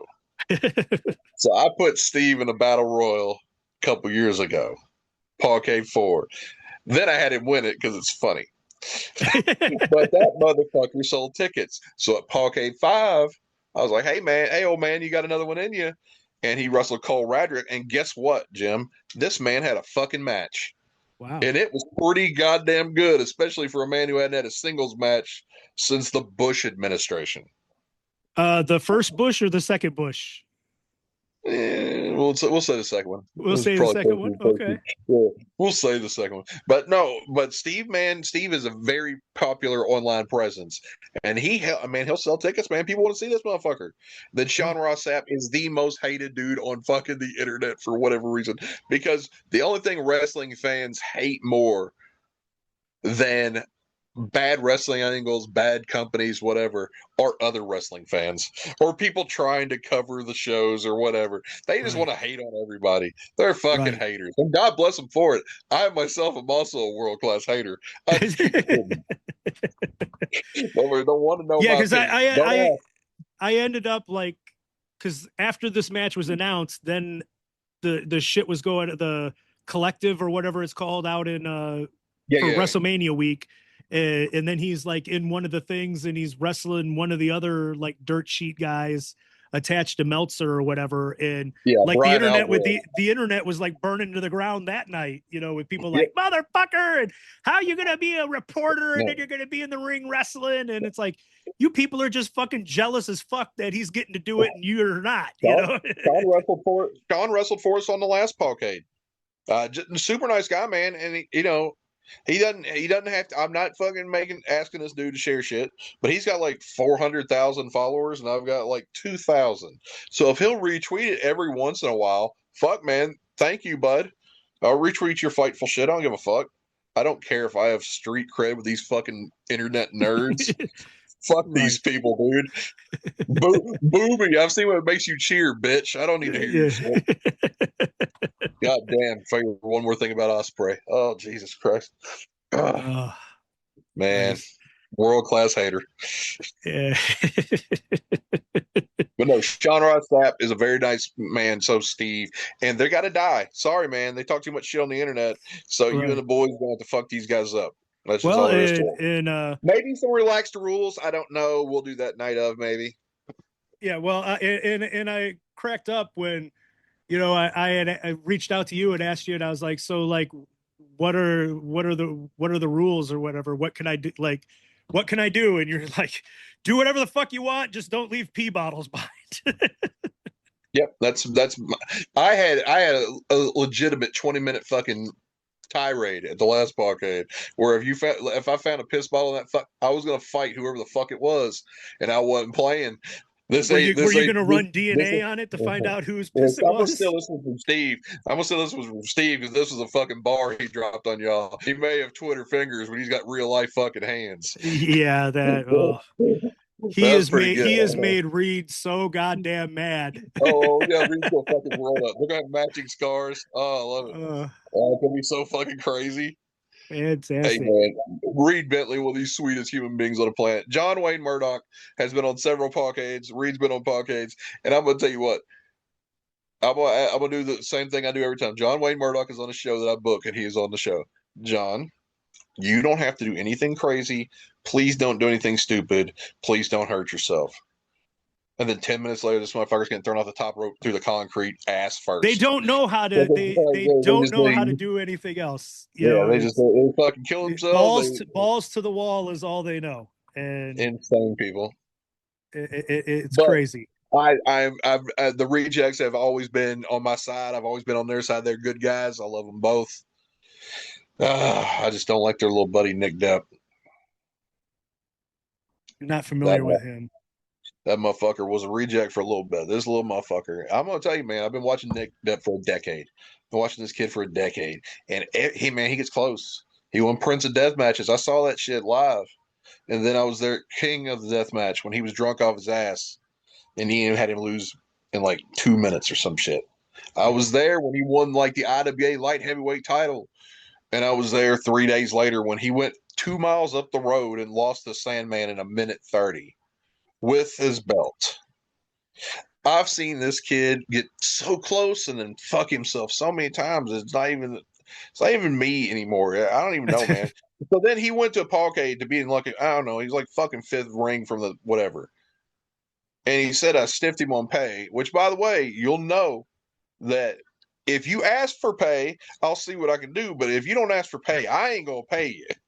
I'm not. I will feed you. I will give you water. I will take care of you. We've got insurance. But I will not offer to pay you unless you ask.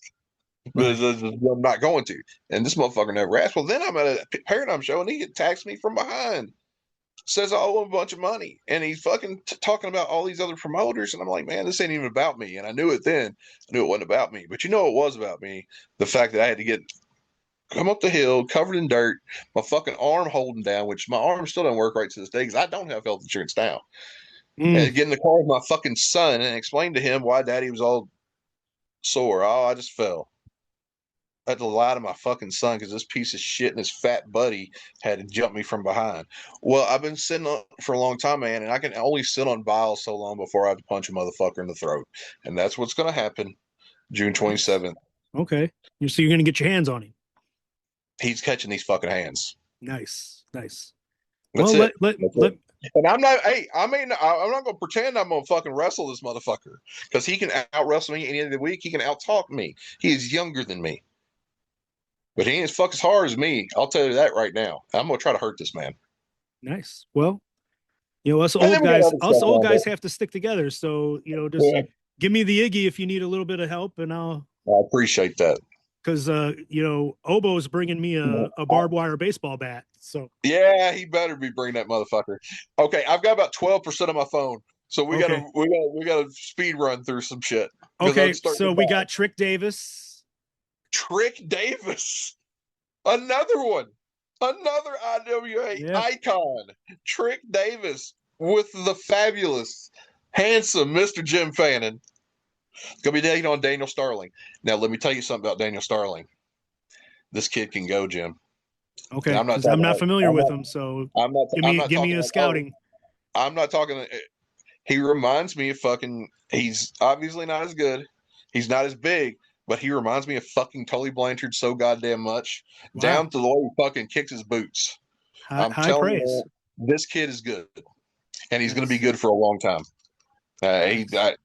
He's one of my favorites right now, and it's going to be a match because Trick can go. I know he can. Yeah, Trick can go. This is going to be a match. Nice. What else you got? What else you got on Pawcade before we run out of battery here? Okay, real quick. Let's see. We got the Royal Rumble thing. There'll be people. They're going to come out. Stuff will happen. Stuff will happen. Okay. Sold it. There'll be people you didn't know were coming. That happens. Then we're having an all-star scramble, which my son, the magical, magnificent general manager Duke, has made an all-star scramble. Which so far we've got Chase Holiday and former PPW champion Ryan Swinger in, but there's more people coming. He says he's taking his time on who he's going to announce, but I've heard some rumors, and he knows some people. He's got wrestling friends. He's got more friends than I do. This kid knows people, so he might have some shit lined up. What else we got? We've got other stuff. We've got there's stuff that still hasn't been announced yet. Let's see, I'm forgetting a lot of stuff. Oh God, we got more stuff. What's the website that they can go to and get this information and get tickets? You can go to MidwestTerritory.com or MWTWrestling.com. Both of those I own because I'm smart. Okay. And so MWT Wrestling. Yes, sir. Or MidwestTerritory.com. Okay. That's the official home of MWT. Plus, there's links on there where you can check out results of our past shows, links to tickets for our upcoming shows, not just Pawcade. There's more stuff coming down the road from MWT, and then information on Pawcade, the card that we've announced so far, etc., etc. And at this point, we may have announced everything. I don't know. Yeah, I've got so much stuff going on lately that I don't even know off the top of my head. On this show. I think you're out there every about 3 or 4 minutes. So bring. Well, that's an IWA. You said IWA flavor, so there was a few shows. I can't remember which show it was, but there was one show where me and Manoir are going through results, and I was out there 4 matches in a row. 4 matches in a row. And it was just crazy. And he's like, and I'm pretty sure that I changed a shirt and a tie a couple, had to let the song go a little longer at some point. So I'm gonna tell you this. Now, people don't come to Pawcade expecting to get paid. What they do come for, and what you have yet to experience, Mr. Fannin, but you will love, is you get on-site catering from Papa motherfucking Kenway. Papa Kenway is one of the best fucking cooks of all time. This man has already promised us 40 pounds of smoked wings, like 10 pounds of brisket, homemade sausage. This is stuff he's bringing to Pawcade to prepare for you, my good sir, and everyone else. And he does this. He does this every couple years. And I'll tell you what, it's a fucking spread. This man can cook. And you ain't getting catered. You ain't getting catering like this at the fucking Fed. I guarantee you. Ask Mr. Manoir about Papa Kenway's wings. I guarantee you he will have stories and salivate a little bit. Nice. So if nothing else, you gonna get fed. Well, that's good. That's good. And I better get a handshake too. Hey, 2 handshakes. You know what? You're gonna get a hug. That's what you're gonna get. Go ahead and accept it. I'll accept it. I'll accept it. It's coming your way, big man. Nice. I'm a hell of a hugger. Nice. So, how are tickets going? They're for Southern Indiana. They're moving. Anytime you could sell a ticket at that building in advance, you're doing pretty well because that's a big walk-up building. Because they've been ripped off. They've been ripped off by some of the promoters that have run in that building. A lot of cancellations. You never get your money back, so you can't get them to them to buy ahead of time. So I know all about that. Yep, that's what's happened. But we're doing pretty well. Nice. I would say if we sold 10 more between now and the show, I'd be happy. Okay. So I mean, I'd love to. If I sold a ticket a day from now until the show today, I'd be ecstatic. Nice. So when this airs, help ease the anxiety and go ahead and buy, because this is a charity show, ladies and gentlemen. So head to MWT Wrestling or MidwestTerritory.com, either one, and buy a ticket, because and there's a donate button on there. There's a donate button. Just donate money if you don't. Yeah, you can donate $1. These animals don't give a shit where that money comes from, man. They don't give a shit. They want to be fed, they want to be safe, and they want to be homed. And that's what we want to help them do. Right. Because this is all Pawcade. I will say it every time. My wife's the one that thought of doing it for animal shelter. My wife's the first one that came up. Now I'm the one that's the goddamn marketing genius that came up with Pawcade, but whatever. My other one was going to be Halloween Havoc, and we were going to do it in October. Nice. That would have been good too. I think that's kind of a banger as well. I'm gonna keep that one in the back pocket for Pawcade. Well, you just announced it. You better copyright that in a hurry because you just put I it didn't out say there which on the October. podcast. It'll be in October of. Yeah, well, Hopefully we're still a country when that happens. Hopefully. Whatever it is. Hopefully. Yeah, we'll see. You never know because yeah, you got all the 250 year anniversary stuff proclaimed, like the way they got it written. The America dies this year, so the way they got it written. So you better hurry. You better be this October if you want to get it in. This may be the last October. Last October may be the next show I run. Last October. Let's see. Yeah. But yeah, man. There's a donate button if you don't want to come. Hell, man. Fucking. If you just want to send, them money. Misfits and Friends Rescue is easily Googleable. Google them. Send them a message, and they'll find your way to go directly to them. If you don't, trust the ticket company or whoever. Right. Just donate to your fucking animal shelter and stop being scumbags. There's animals. I saw somebody fucking tied a dog's head in a fucking plastic bag earlier. What the fuck's wrong with you people? Who raised you? Ted Bundy motherfuckers. Crazy. That's my goal. Don't have dogs get killed. That's my whole goal behind Pawcade. Well, it's worked out pretty good so far. It's a great goal. It's a great goal. This was our sixth one. There was another one. Another guy asked to use the name Pawcade. I'll let him do it. He raised a couple $1,000s, and we've had a Pawcade in Mexico to raise money for a local shelter in Mexico. So there's Pawcade could become a whole thing if someone with actual money got behind it. Not this motherfucker. I just say, hey, you can use Pawcade. Nice. That's it. I'm nice like that. As long as they're not pieces of shit. If I think you're a piece of shit, you're not gonna get to use Pawcade. That's just I don't want to look bad. I'm looking forward to. I'm beloved in corners of the community. Corners. Well, that's more than I am. That's more than I am. Mostly my house, but it's fine. Nice. Well, hey, and not even everybody in my house. Only about half the house. Only half the house. Well, yeah. Only half the house. Half the house. Pawcade 6. Let's go. Nice. Well, thank you very much for joining me tonight. It's been a pleasure to get to chat with you and relive some old times and talk up this show. I'm looking forward to getting down there and seeing you on June the 27th. And, it should be a great time. We're going to get the rejects to beat the piss out of Steve ! I know that bothers him when I say that, but that's how his name is written on every one of the graphics. That's how it's written, as Steve ! So what the fuck else am I supposed to call him if that's what's on the graphic? That's what you got to call him, Steve! Fuck him. That's what he gets. He deserves it. That's what he gets. That's what he gets. That's what he gets. But Jim, I want to thank you for having me, man. Thank you for backing us up on all this stuff. Thank you for coming down. We hope you have a good time, man. That's literally the only other reason I do this, because everybody.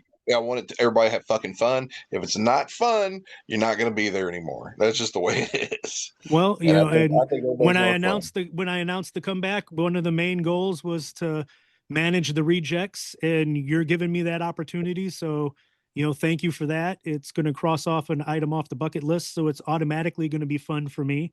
No one else is stepping up to the plate and giving me that opportunity. So, I'm going to come down and you're going to get the benefit from seeing the Fannin family in action right there at the arena. And it'd be my first time at the arena.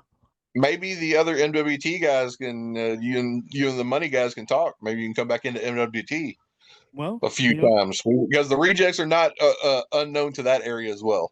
Well, and I've got Connor Hopkins, I've got Trick Davis, I've got Mickey Knuckles, I've got you got a fucking family lined up around the block. You got them lined up around the block. Yeah. They'd be stupid not to call you. Stupid. Well, there's a lot of stupid people out there then, because the phone's quiet right now. But honestly, there's a lot of stupid people, to be fair. Yeah. You see, it is what it is. But thank you, Jim. I appreciate you having me, man. I really do. All righty. Thank you for joining me. And if you don't have to stick around for the closing here, if your phone's about to die, I'll understand if you pop off of here and as I wrap this up. So, but I'll see you later on, man. All righty. Take care. Get some rest. Get some rest. Thank you. We'll try. Yep.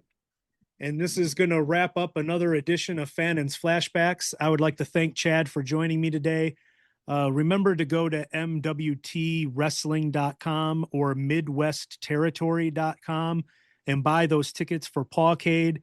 If you don't want to buy tickets, if you're, too snake bitten by other promoters in the area to go ahead and buy a ticket ahead of time, there is, as he said, that donate button is right there on the website for you to donate to Miss Pitts and Friends, who are going to be the recipients of the charitable cause of Pawcade this year. That's June the 27th in Jeffersonville, Indiana, at the arena. Very popular wrestling venue in Jeffersonville. So come on out and join us on June the 27th. My first time in Kentuckiana in 18 years doing a show. So come on out, say hi to me. I'll even be nice to you if you come on out to Pawcade, because I'm sort of a babyface on that show. Remember to check out my YouTube channel at youtube.com/sportsfannin for IWA clips and matches and the audio to these podcasts.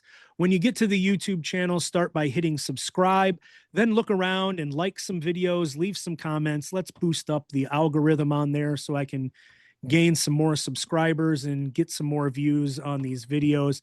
But more importantly, if you have a subscription to IWTV, which is Independent Wrestling TV, ran by Smart Mark Video, please go watch the podcasts there. Let them know that they made the right choice by giving me the opportunity to put the podcast on there with added clips of matches and promos talked about on the episode.